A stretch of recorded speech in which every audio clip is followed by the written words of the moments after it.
Hello guys, मेरा नाम है अभिमन्यु सिंह और आप सब देख रहे हैं अभिमन्यु सिंह टॉक्स।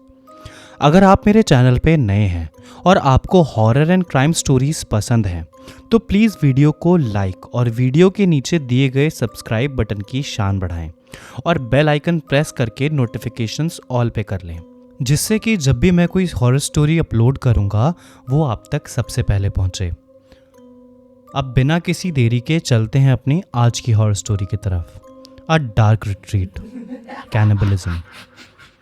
रवि और प्रिया दोनों एक ही मल्टीनेशनल कंपनी में काम करते थे, लेकिन कॉरपोरेट लाइफस्टाइल के चलते वो इन 3 सालों में ज़्यादा छुट्टियां नहीं ले पाए थे। फाइनली दोनों ने डिसाइड किया कि अब वो दोनों एक हफ्ते की छुट्टी लेकर कहीं दूर पहाड़ों में क्वालिटी टाइम स्पेंड करेंगे। दोनों को हिली एरियाज और माउंटेन्स काफ़ी पसंद थे। रवि और प्रिया अपनी पीसफुल हॉलिडे के लिए माउंटेन्स जाने के लिए बहुत एक्साइटेड थे। यहाँ तक कि प्रिया ने तो 2 हफ्ते पहले से उनकी ट्रिप पे लगने वाले ज़रूरी सामान की शॉपिंग करना शुरू कर दिया था। उन्होंने इस ट्रिप को महीनों से प्लान किया था। जैसे ही वो वाइंडिंग रूट्स पर ड्राइव कर रहे थे, सीनरी और भी ब्रेथ टेकिंग होती जा रही थी। लश ग्रीन वैलीज, दूर के स्नो कैप्ड पीक्स और क्रिस्प माउंटेन एयर उनके मन को खुशी से भर रही थी। लेकिन उनका एक्साइटमेंट ख़त्म तब हुआ जब उनकी कार अचानक से बीच रास्ते में ख़राब हो गई। रवि ने गाड़ी से बाहर आके गाड़ी का बॉनेट खोला। गाड़ी धुआं छोड़ रही थी। रवि ने अपना फ़ोन निकाला।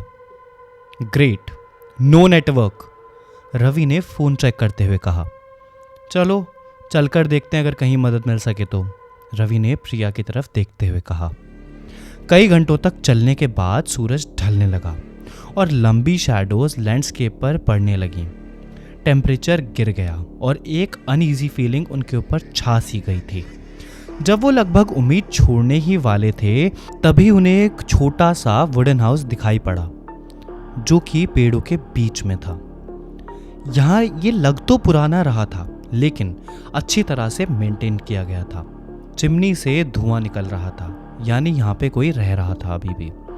रवि और प्रिया ने बहुत डेस्परेटली दरवाज़ा खटखटाना शुरू कर दिया। दरवाज़ा खुला। एक बूढ़ी औरत जिसका चेहरा एकदम से उतरा हुआ था, जैसे शरीर में कोई ताकत ही न बची हो, उसने दरवाज़ा खोला। उसकी आंखों में एक अजीब सी चमक आ गई रवि और प्रिया को देखते ही। हाँ बेटा, बोलो क्या हुआ, प्रिया ने जवाब देते हुए कहा। हमारी कार खराब हो गई है और हमारे पास नेटवर्क भी नहीं है कॉल करने के लिए। क्या आप किसी मैकेनिक को जानती हैं या आपके पास कोई लैंडलाइन है जिससे हम अपनी गाड़ी को टो करवा के मैकेनिक तक ले जा सकें? प्रिया ने उम्मीद भरी नज़रों से उस बूढ़ी औरत की तरफ देखते हुए कहा। बूढ़ी औरत मुस्कुराई। उसके पिछले दांत दिख रहे थे, पीले। अंदर आओ, अंदर आओ। मेरे पास फ़ोन तो नहीं है बेटा, लेकिन तुम लोग थके हुए लगते हो। लगता है काफ़ी देर से भटक रहे हो इस वीराने में। मैं तुम्हारे लिए कुछ पीने को लाती हूँ, तब तक तुम लोग आराम कर लो यहाँ पे। रवि और प्रिया शुक्रगुजार होते हुए अंदर चले गए। घर कोजी था, हर्ब्स और स्पाइसेस की खुशबू से भरा हुआ।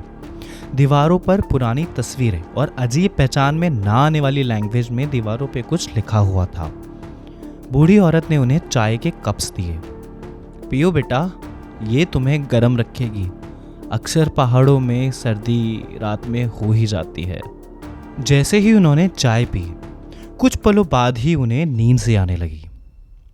मुझे अजीब सा लग रहा है, प्रिया ने कहा। उसकी नज़र धुंधली हो रही थी। रवि और प्रिया दोनों उस बूढ़ी औरत को देख ही रहे थे, तभी उन्होंने नोटिस किया कि बूढ़ी औरत की मुस्कुराहट अब डरावनी लग रही थी। चिंता मत करो बेटा, तुम ठीक हो जाओगी। रवि की हालत भी लगभग प्रिया जैसी ही होती जा रही थी। उसे बेहोशी का एहसास हो रहा था। रवि उठने की कोशिश कर रहा था, लेकिन ज़मीन पर गिर गया।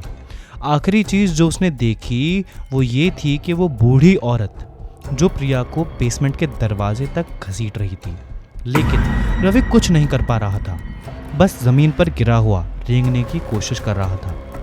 जब उन दोनों की आंखें खुली, वो एक अंधेरे से बेसमेंट में थे, दीवारों से जंजीर से बंधे हुए। हवा में सड़न की बू थी जो उन्हें उल्टी करने पर मजबूर कर रही थी। एक कोने में उन्होंने एक शख्स को देखा जो कुछ अजीब सी चीज को चबा रहा था। वो भी चेन से बंधा हुआ था। उसके गले में एक मेटल का पट्टा था जिससे वो दीवार से बंधा था। दीवारों पर शेल्फ थे जिसमें अजीब अजीब प्रिजर्व्ड आइटम्स भरे हुए थे कुछ कंटेनर्स में। हेल्प हेल्प, कोई हेल्प करो, रवि चीखा, लेकिन उसकी आवाज उस बेसमेंट में ही गूंजती रह गई। बूढ़ी औरत सीढ़ियों के ऊपर से एक लैंटेन पकड़े हुए जो उसके चेहरे पर डरावनी शैडोज डाल रही थी। उसने खांसी मारते हुए कहा, मेरे बेटे से मिलो बेटा, इसकी तबीयत ठीक नहीं है। लेकिन आपने हमें ऐसे क्यों बांध रखा है? हमने क्या बिगाड़ा है आपका? प्रिया ने बहुत रोते हुए उस बूढ़ी औरत से पूछा। बूढ़ी ने जवाब में उसके बेटे की तरफ देखते हुए कहा, इसे जिंदा रखने के लिए कुछ अलग खाना देना पड़ता है बेटा। कोने में जो शख्स था उसने मुड़कर देखा। उसकी आंखें जंगली थीं। उसने घुर्राते हुए अपने तेज खून से रंगे हुए दांत दिखाए। उसके कपड़े फटे हुए थे और उसकी त्वचा पीली और हड्डियों पर तनी हुई थी। जैसे ही रवि और प्रिया ने उस बूढ़ी औरत के बेटे को देखा तो रवि का तो डर के मारे पसीना छूट गया और प्रिया की तो एक बहुत जोरों की चीख निकल गई। प्रिया रोते रोते चिल्लाई, प्लीज प्लीज हमें जाने दो प्लीज। बूढ़ी औरत ने सर हिलाया। मुझे अफसोस है, मैं ऐसा नहीं कर सकती। मेरे बेटे को खाना चाहिए और तुम दोनों का मांस इसे कम से कम एक महीने तक तो जिंदा रखेगा ही। फिर मुझे किसी और की तलाश करनी होगी। उस बूढ़ी औरत ने अपने बेटे के गले में पड़े उस लोहे के पट्टे को खोल दिया। जैसे ही वो शख्स उनके पास आया, रवि और प्रिया को सच्चाई समझ आ गई थी। अब तक वो यहाँ से जिंदा निकलने वाले नहीं थे। वो शख्स रवि पर झपटा जो अपनी जंजीरों से लड़ने लगा, लेकिन सब बेकार था। बूढ़ी औरत एक ट्विस्टेड मुस्कुराहट के साथ देख रही थी जब उसका बेटा प्रिया के सामने ही उसके पति रवि का कलेजा बाहर निकालकर उसी की बॉडी के ऊपर बैठकर खा रहा था। प्रिया की चीखें रात के सन्नाटे में गूंज उठी, लेकिन सुनने वाला कोई नहीं था। माउंटेन्स जो कभी शांति और सुकून का प्रतीक थे, अब उनकी कब्र बन चुके थे। कहीं आपको भी तो पहाड़ों में कोई ऐसी बूढ़ी औरत नहीं मिली? आई होप आप सबको ये कहानी पसंद आई हो, और ऐसी ही और कहानियाँ सुनने के लिए सब्सक्राइब करें अभिमन्यु सिंह टॉक्स को। Thank you so much for watching.